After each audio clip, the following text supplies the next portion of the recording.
വിശുദ്ധ യോഹന്നാൻ എഴുതിയ സുവിശേഷം 18-ാം അധ്യായം. യേശുവിനെ ബന്ധിക്കുന്നു. ഇത് പറഞ്ഞ ശേഷം യേശു ശിഷ്യന്മാരോട് കൂടെ കെദ്രോൻ അരുവിയുടെ അക്കരെയെത്തി. അവിടെ ഒരു തോട്ടം ഉണ്ടായിരുന്നു. അവനും ശിഷ്യന്മാരും അതിൽ പ്രവേശിച്ചു. അവനെ ഒറ്റിക്കൊടുത്ത യൂദാസിനും ആ സ്ഥലം അറിയാമായിരുന്നു. കാരണം യേശു പലപ്പോഴും ശിഷ്യന്മാരോട് കൂടെ അവിടെ സമ്മേളിക്കാറുണ്ടായിരുന്നു. യൂദാസ് ഒരു ഗണം പടയാളികളെയും പുരോഹിത പ്രമുഖന്മാരുടെയും ഫരിസേയരുടെയും അടുക്കൽ നിന്ന് സേവകരെയും കൂട്ടി പന്തങ്ങളും വിളക്കുകളും ആയുധങ്ങളുമായി അവിടെ എത്തി. തനിക്ക് സംഭവിക്കാനിരിക്കുന്നതെല്ലാം അറിഞ്ഞിരുന്ന യേശു മുമ്പോട്ട് വന്ന് അവരോട് ചോദിച്ചു, നിങ്ങൾ ആരെയാണ് അന്വേഷിക്കുന്നത്? അവർ പറഞ്ഞു, നസ്രായനായ യേശുവിനെ. യേശു പറഞ്ഞു, അതു ഞാനാണ്. അവനെ ഒറ്റിക്കൊടുത്ത യൂദാസും അവരോട് കൂടെ ഉണ്ടായിരുന്നു. ഞാനാണ് എന്ന് അവൻ പറഞ്ഞപ്പോൾ അവർ പിൻവലിയുകയും നിലം പതിക്കുകയും ചെയ്തു. അവൻ വീണ്ടും ചോദിച്ചു, നിങ്ങൾ ആരെ അന്വേഷിക്കുന്നു? അവർ പറഞ്ഞു, നസ്രായനായ യേശുവിനെ. യേശു പ്രതിവചിച്ചു, ഞാനാണ് എന്ന് നിങ്ങളോട് പറഞ്ഞുവല്ലോ. നിങ്ങൾ എന്നെയാണ് അന്വേഷിക്കുന്നതെങ്കിൽ ഇവർ പോയിക്കൊള്ളട്ടെ. നീ എനിക്ക് തന്നവരിൽ ആരെയും ഞാൻ നഷ്ടപ്പെടുത്തിയില്ല എന്ന് അവൻ പറഞ്ഞ വചനം പൂർത്തിയാകാൻ വേണ്ടിയായിരുന്നു ഇത്. ശിമയോൻ പത്രോസ് വാൾ ഊരി പ്രധാന പുരോഹിതൻ്റെ ഭൃത്യനെ വെട്ടി അവൻ്റെ വലത്ത് ചെവി ഛേദിച്ച് കളഞ്ഞു. ആ ഭൃത്യൻ്റെ പേര് മൽക്കോസ് എന്നായിരുന്നു. യേശു പത്രോസിനോട് പറഞ്ഞു, വാൾ ഉറയിലിടുക. പിതാവ് എനിക്ക് നൽകിയ പാനപാത്രം ഞാൻ കുടിക്കേണ്ടയോ? പ്രധാന പുരോഹിതൻ്റെ മുമ്പിൽ. അപ്പോൾ പടയാളികളും അവരുടെ അധിപനും യഹൂദരുടെ സേവകരും കൂടി യേശുവിനെ പിടിച്ചു ബന്ധിച്ചു. അവർ അവനെ ആദ്യം അന്നാസിൻ്റെ അടുക്കലേക്ക് കൊണ്ടുപോയി. കാരണം അവൻ ആ വർഷത്തെ പ്രധാന പുരോഹിതനായ കയ്യാഫാസിൻ്റെ അമ്മായിയപ്പനായിരുന്നു. ജനങ്ങൾക്ക് വേണ്ടി ഒരാൾ മരിക്കുന്നത് യുക്തമാണെന്ന് യഹൂദരെ ഉപദേശിച്ചത് കയ്യാഫാസാണ്. പത്രോസ് തള്ളിപ്പറയുന്നു. ശിമയോൻ പത്രോസും മറ്റൊരു ശിഷ്യനും യേശുവിനെ അനുഗമിച്ചിരുന്നു.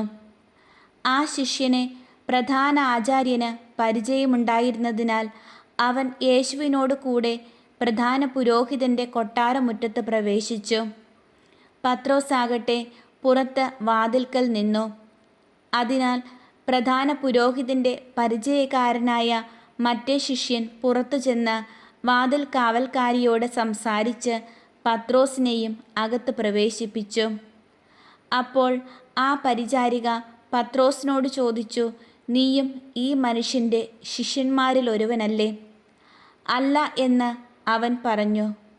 തണുപ്പായിരുന്നതിനാൽ ഭൃത്യരും സേവകരും തീ കായുകയായിരുന്നു. പത്രോസും അവരോടൊപ്പം തീ കാഞ്ഞുകൊണ്ടിരുന്നു. പ്രധാന പുരോഹിതൻ ചോദ്യം ചെയ്യുന്നു. പ്രധാന പുരോഹിതൻ യേശുവിനെ അവൻ്റെ ശിഷ്യരെയും പ്രബോധനത്തെയും കുറിച്ച് ചോദ്യം ചെയ്തു. യേശു മറുപടി പറഞ്ഞു, ഞാൻ പരസ്യമായിട്ടാണ് ലോകത്തോട് സംസാരിച്ചത്. എല്ലാ യഹൂദരും ഒരുമിച്ച് കൂടുന്ന സിനഗോഗിലും ദേവാലയത്തിലുമാണ് എപ്പോഴും ഞാൻ പഠിപ്പിച്ചിട്ടുള്ളത്. രഹസ്യമായി ഞാൻ ഒന്നും സംസാരിച്ചിട്ടില്ല.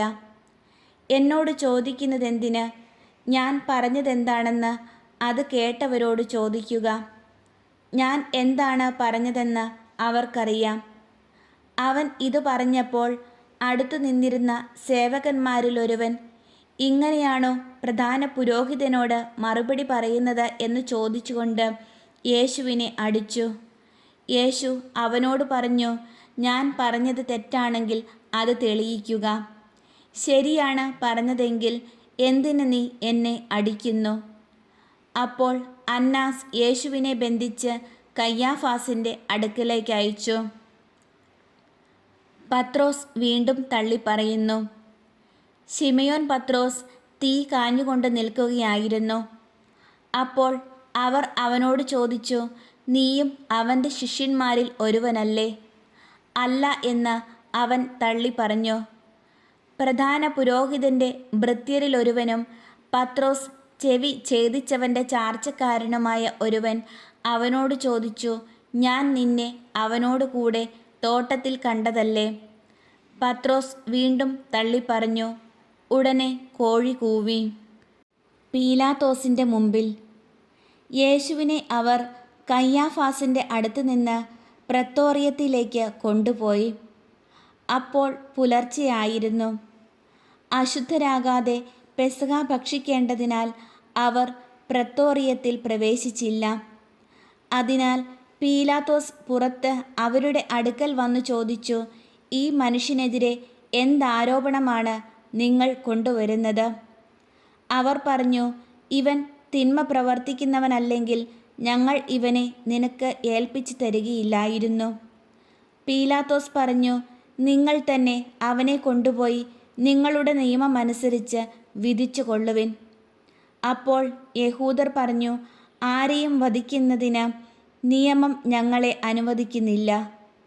ഏതു വിധത്തിലുള്ള മരണമാണ് തനിക്ക് വരാനിരിക്കുന്നതെന്ന് സൂചിപ്പിച്ചുകൊണ്ട് യേശു പറഞ്ഞ വചനം പൂർത്തിയാകാനാണ് ഇത് സംഭവിച്ചത്.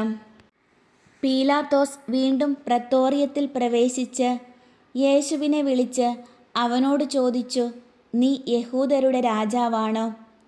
യേശു പ്രതിവചിച്ചു, നീ ഇത് സ്വയമേവ പറയുന്നതോ അതോ മറ്റുള്ളവർ എന്നെപ്പറ്റി നിന്നോട് പറഞ്ഞതോ?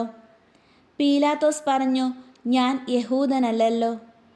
നിന്റെ ജനങ്ങളും പുരോഹിത പ്രമുഖന്മാരുമാണ് നിന്നെ എനിക്കേൽപ്പിച്ചു തന്നത്. നീ എന്താണ് ചെയ്തത്?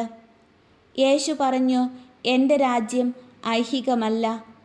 ആയിരുന്നുവെങ്കിൽ ഞാൻ യഹൂദർക്ക് ഏൽപ്പിക്കപ്പെടാതിരിക്കാൻ എൻ്റെ സേവകർ പോരാടുമായിരുന്നു. എന്നാൽ എൻ്റെ രാജ്യം ഐഹികമല്ല. പീലാത്തോസ് ചോദിച്ചു, അപ്പോൾ നീ രാജാവാണ് അല്ലേ? യേശു പ്രതിവചിച്ചു, നീ തന്നെ പറയുന്നു ഞാൻ രാജാവാണെന്ന്. ഇതിനു വേണ്ടിയാണ് ഞാൻ ജനിച്ചത്. ഇതിനു വേണ്ടിയാണ് ഞാൻ ഈ ലോകത്തിലേക്ക് വന്നതും, സത്യത്തിന് സാക്ഷ്യം നൽകാൻ. സത്യത്തിൽ നിന്നുള്ളവൻ എൻ്റെ സ്വരം കേൾക്കുന്നു. പീലാത്തോസ് അവനോട് ചോദിച്ചു, എന്താണ് സത്യം? മരണത്തിന് വിധിക്കപ്പെടുന്നു. ഇത് ചോദിച്ചിട്ട് അവൻ വീണ്ടും യഹൂദരുടെ അടുത്തേക്ക് ചെന്ന് അവരോട് പറഞ്ഞു, അവനിൽ ഒരു കുറ്റവും ഞാൻ കാണുന്നില്ല. എന്നാൽ പെസഹ ദിവസം ഞാൻ നിങ്ങൾക്കൊരുവനെ സ്വതന്ത്രനായി വിട്ടുതരുന്ന പതിവുണ്ടല്ലോ. അതിനാൽ യഹൂദരുടെ രാജാവിനെ ഞാൻ നിങ്ങൾക്ക് വിട്ടുതരട്ടെയോ? ഈ മനുഷ്യനെ അല്ല, ബറാബാസിനെ എന്ന് അവർ ഉച്ചത്തിൽ വിളിച്ചു പറഞ്ഞു. ബറാബാസ് കൊള്ളക്കാരനായിരുന്നു.